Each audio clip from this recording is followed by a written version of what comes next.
بسم الله الرحمن الرحيم الحمد لله رب العالمين والصلاة والسلام على أشرف الأنبياء والمرسلين نبينا محمد وعلى آله وصحبه أجمعين أما بعد.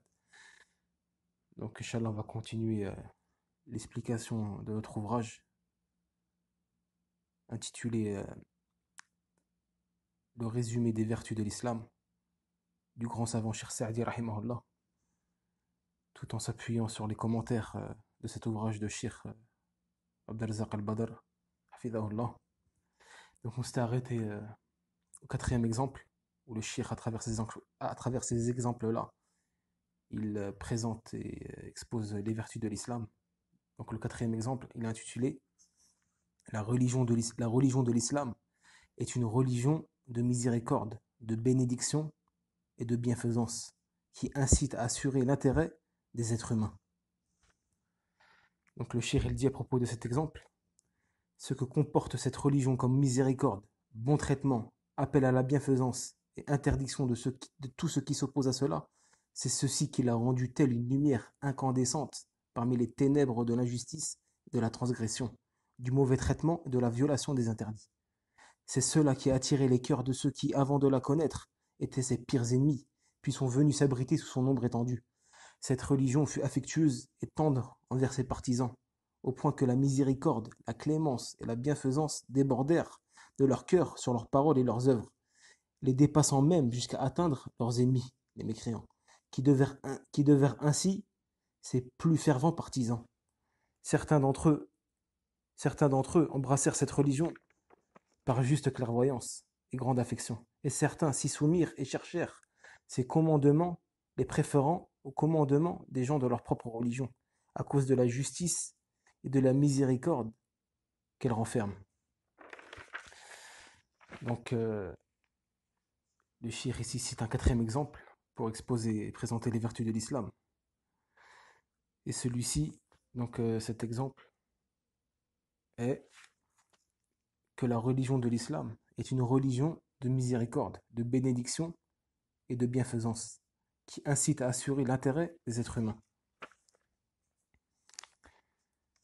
Et, euh, et ceci, cette vertu-là, est une apparence parmi les apparences qui montrent la vertu de l'islam et sa beauté. Car l'islam, c'est une religion de miséricorde. Allah Azza wa Jalla il dit dans le Coran, et nous ne t'avons envoyé, yani le prophète Mohammed sallallahu alayhi wa sallam, il dit, et nous ne t'avons envoyé qu'en miséricorde pour l'univers. Donc l'islam est une miséricorde.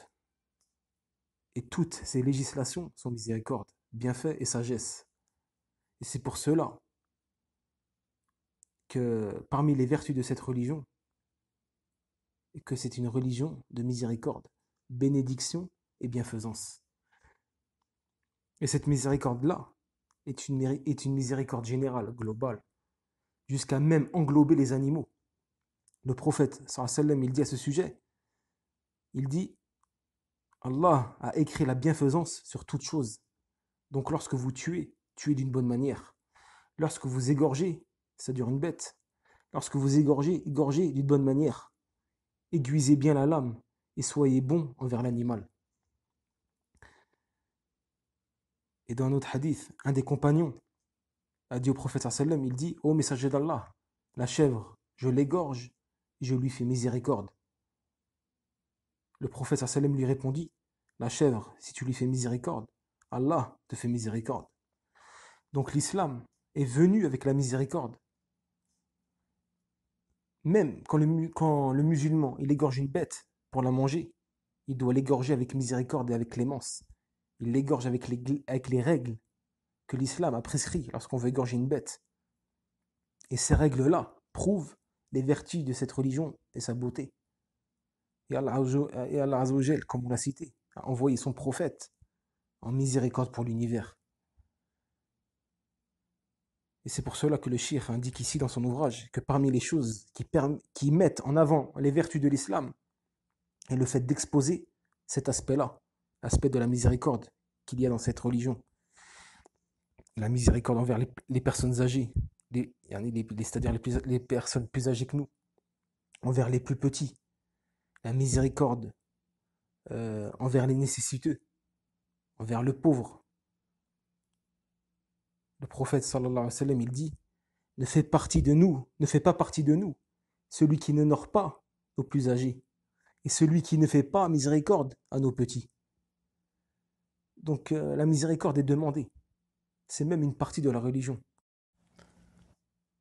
C'est pour cela que les échanges en islam entre les individus sont basés sur sur la miséricorde et sur la bienfaisance. Et à ce sujet-là, le prophète, sallallahu alayhi wa sallam, il dit, dans un hadith, il dit, crains Allah où que tu sois, et fais suivre le péché par une bonne action qui l'effacera. Et comporte-toi envers les gens d'un bon comportement. Donc tout cela fait partie de la bonté sur quoi cette religion est basée. Donc l'islam, c'est une religion de miséricorde, une religion de bénédiction, une religion de bienfaisance, une religion qui incite à assurer l'intérêt des êtres humains. Et c'est pour cela que dans certains pays mécréants, surtout à l'époque, beaucoup d'habitants de ces pays-là sont rentrés en islam par la cause de certains commerçants musulmans qui étaient venus faire du commerce avec eux. Et ces musulmans étaient attachés aux principes de l'islam, dans leur comportement, dans leurs échanges et transactions avec eux. Ils les échangeaient avec eux avec véracité, honnêteté, fidélité, loin du mensonge, de l'escroquerie, de l'arnaque, loin des comportements malsains. Donc par cela, beaucoup des habitants de ces pays-là, mécréants, quand ils ont vu ça et observé ça, ils ont embrassé l'islam. Comme par exemple l'Indonésie, ce pays-là, c'était des associateurs.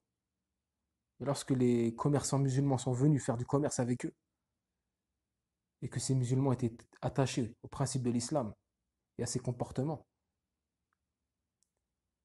les habitants de ce pays-là mécréants, qui étaient mécréants avant, ont vu en eux la véracité, la sincérité, l'honnêteté, et qu'ils étaient loin des mauvais comportements et mauvaises mœurs. Quand ils ont vu cela, ils sont rentrés en islam, jusqu'à que ce pays-là est devenu un pays musulman. Et ici, le Cheikh Abdelzaq, Hafidahullah, dans son explication de cet ouvrage, il raconte un récit d'une personne qu'il connaît, qui lui a raconté. Et cette personne-là, il a dit qu'il était parti dans un pays mécréant pour assister à une réunion là-bas, que dirigeait un directeur d'une grande entreprise qui était riche. Il était parti là-bas pour négocier un contrat avec cette entreprise-là. Donc il a assisté à une grande réunion. Donc celui qui raconte l'histoire, il dit, au moment de la réunion, je me suis excusé. Je leur ai dit que je dois sortir pour 20 minutes et je reviens. Il dit, je suis sorti et j'ai fait un appel téléphonique pendant 20 minutes. Une fois que j'ai fini mon appel, par curiosité, quelques-uns parmi ceux qui étaient présents à la réunion m'ont demandé pourquoi cela, pourquoi t'es sorti 20 minutes comme ça, t'as appelé. Donc je leur ai dit, je leur ai dit que ce temps-là, ce moment-là, c'est un temps spécifié pour ma maman. Je dois l'appeler à ce moment-là et parler avec elle, demander après elle, la relaxer, l'apaiser. C'est pour cela que j'ai fait ça. Donc ces choses-là, la plupart des non-musulmans ne connaissent pas ces comportements-là. Donc après, il continue, il raconte, il dit que ce questionneur-là, il me dit quoi? Il me dit, tu vois le vieux là-bas qui nettoie et qui nous ramène le café, etc. Sais-tu qui est-ce? C'est le père du directeur de cette grande entreprise. Il a eu pitié pour son père, alors il lui a donné un poste dans son entreprise. Et donc il lave, il nettoie, etc. en échange d'un salaire. Donc lorsque vient une personne et observe ces deux scènes-là et compare, et sait que, et sait que celui-ci, ce qui l'a poussé à faire cela, c'est l'islam, et que c'est l'islam qui incite à cela, combien cela va influencer sur lui et quel impact il y aura sur lui. Si Allah Azzawajal il veut du bien de lui, cette scène qui traduit de la beauté de cette religion suffit pour qu'il embrasse l'islam. C'est pour cela que combien de personnes sont entrées en islam en observant juste certains comportements de certains musulmans pieux qu'ont adoptés. Et, et les histoires à ce sujet sont très nombreuses. Euh, donc, le cheikh, il dit dans son ouvrage, comme on l'a lu tout à l'heure, il dit, c'est cela qui a attiré les cœurs de ceux qui, avant de la connaître, étaient ses pires ennemis, puis sont venus s'abriter sous son ombre étendue. Donc, beaucoup des ennemis de cette religion ne connaissent pas ces choses-là. Ils n'ont pas de connaissances sur ça. Beaucoup d'entre eux rejettent cette religion à cause des propagandes et rumeurs qu'ils entendent sur celle-ci et de la mauvaise image qui lui est donnée. Donc après ça, quand il entend ça ou bien il voit ça, il entend ces propagandes-là qui tournent et les rumeurs qu'il y a sur l'islam, la mauvaise image qui est donnée pour l'islam, après ça, il rejette, il la déteste. Il rejette l'islam, il la déteste. Pourquoi? Car ils n'ont pas connu sa vraie réalité. Et c'est pour cela que celui qui médite sur la vraie réalité de l'islam et ses vertus et sa beauté, il sera attiré par celle-ci. Et bi'idhnillah, il deviendra parmi ses plus fervents partisans après qu'il faisait partie de ses pires ennemis. Le Cheikh Saadi Rahimahullah, il dit dans l'ouvrage là, comme on a lu tout à l'heure, cette religion fut affectueuse et tendre envers ses partisans, c'est-à-dire les partisans de l'islam. Cette religion fut affectueuse et tendre envers ses partisans, au point que la miséricorde, la clémence et la bienfaisance débordèrent de leur cœur sur leurs paroles et leurs œuvres. Bon, ça, bien sûr, s'ils ont concrétisé les principes de l'islam, les dépassant même jusqu'à atteindre leurs ennemis, les non-musulmans. Cette miséricorde-là, la clémence, qui ont débordé sur leurs œuvres, cela même, ces choses-là ont même dépassé, cette miséricorde-là et cette clémence a même dépassé jusqu'à atteindre les non-musulmans. Comme Allah Azzawajal, il le dit dans le Coran, il dit, Allah Azzawajal, il dit, Allah ne vous interdit pas d'être bienfaisant et équitable envers ceux qui ne vous ont pas combattu pour la religion et ne vous ont pas chassé de vos demeures. Car Allah aime les équitables. Donc Allah il dit, Allah ne nous a pas interdit d'être bienfaisant et équitable envers les non-musulmans qui ne combattent pas, qui ne nous combattent pas. Au contraire, les non-musulmans qui ne combattent pas, on doit être bienfaisant envers eux et équitable. Car Allah aime les équitables. Et cette équité-là et cette bienfaisance envers eux, c'est une miséricorde pour eux. Il se peut qu'à travers celle-ci, Allah Azzawajal va les sauver de l'enfer et entrer en islam. Et c'est pour cela que dans le livre de l'imam Bukhari, rahimahullah, intitulé Le livre du comportement, il y a un chapitre intitulé, dans son livre-là, il y a un chapitre intitulé Le cadeau pour le mécréant. Yani le fait de faire un cadeau pour le mécréant. Et il a cité sous ce chapitre-là plusieurs textes et preuves qui incitent à cela. Comme par exemple pour la zakat. Allah Azzawajal, il dit pour les aumônes, il dit les aumônes ne sont destinées que pour les pauvres, les indigents, ceux qui y travaillent et ceux dont les cœurs sont à gagner à l'islam. Donc on peut donner, à travers ce verset, les savants ils ont dit, on peut donner la zakat, l'aumône et l'aumône aux non-musulmans pauvres pour gagner leur cœur. Pour gagner leur cœur, peut-être qu'Allah Azzawajal va les guider à travers ça. Et le prophète sallam donnait de nombreuses donations aux mécréants et à leurs notables. Et ceci avait un grand impact sur eux. Donc la miséricorde de l'islam va même jusqu'à toucher les mécréants.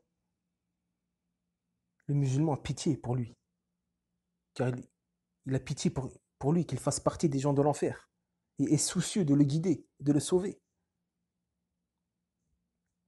et est soucieux qu'il embrasse l'islam. Et s'il s'avère qu'il embrasse l'islam par sa cause, il dit comme le prophète, sallam, il a dit, louange à Allah, qui l'a sauvé par mon biais de l'enfer. Et donc le shir après il continue de dire, comme on l'a lu tout à l'heure, euh, cette religion fut affectueuse et tendre envers ses partisans, au point que la miséricorde, la clémence et la bienfaisance débordèrent de leur cœur sur leurs paroles et leurs œuvres, les dépassant même jusqu'à atteindre leurs ennemis, qui devinrent ainsi ses plus fervents partisans. Certains d'entre eux embrassèrent cette religion par juste clairvoyance et grande affection, et certains s'y soumirent et cherchèrent ses commandements, les préférant aux commandements des gens de leur propre religion, à cause de la justice et de la miséricorde qu'elle renferme. Donc, en résumé, cette vertu-là, cet exemple-là, présente une vertu de l'islam qui est la miséricorde, la bienfaisance et l'incitation à assurer les intérêts des êtres humains. Donc après le shir, après avoir fini cet exemple-là, il entame un cinquième exemple. À travers celui-ci, il présente une autre vertu qui est intitulée la religion de l'islam et la religion de la sagesse, de la nature saine, de la raison et de la réforme et de la réussite. Qu'on va, Inch'Allah, commencer au prochain cours. Wallahu a'lam wa sallallahu ala nabiyyina Muhammad.